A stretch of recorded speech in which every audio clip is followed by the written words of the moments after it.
Fol Shqip, një nisëm për të mbrojtur dhe promovuar përdorimin e gjuhës shqipe në mediat audiovizive. Kjo ishte tema që mblodhi gazetar, profesionist të medias në një takim të organizuar nga Instituti Shqiptar i Medias në Shkodër. Në qendër të takimit ishte prezantimi një studimi të kryer nga profesore Linda Mëniku, e cila trajton përdorimin në rritje të fjalëve të huaja në transmetimet televizive. Kur flasim për fjalët e huaja në media, duhet të mbajmë parasysh dhe kontekstin cilin do përdoren, a e përdorin vetë gazetarët apo janë emërtimet zyrtare të tyre.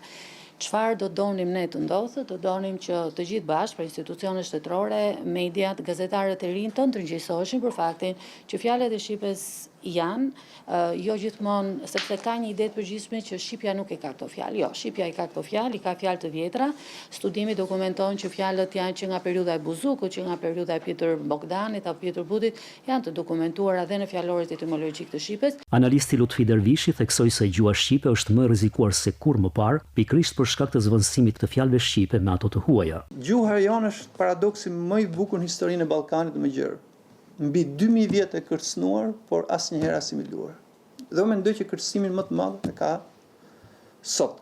Kjo është një temë që nuk mund diskutohet askund më mirë se në Shkodër, edhe për faktin që shkodranishtia është versioni më i bukur i gegrishtës edhe si thosh ka sakrifikuar për hir të standardit. Sa i përket përdorimit të dialekteve në media dhe jo vetëm standardit, studiuesja Mëniku shprehet se dialektet janë një pasuri e gjuhës shqipe, por problem mbetet përdorimi i zhargonit. Zhargoni, pra, po flasim dialektet kanë pasurinë leksikore, çështja është fjalë të cilat përdoren shpesh dhe nga politikanët. Shumë fushë gjerë kjo çështje, por do mbetesha tek pasurimi i gjuhës nëpërmjet dialekteve. Zëvendësimi shumë fjalëve shqipe me të huaja, veçanërisht nga anglishtja, është një problematikë që trajtohet shpesh nga studiuesit dhe institucionet gjuhësore që prej vitesh kërkojnë më shumë kujdes dhe përgjegjësi nga mediat në përpunimin e përmbajtjes së gjuhësore që u ofrohet qytetarëve.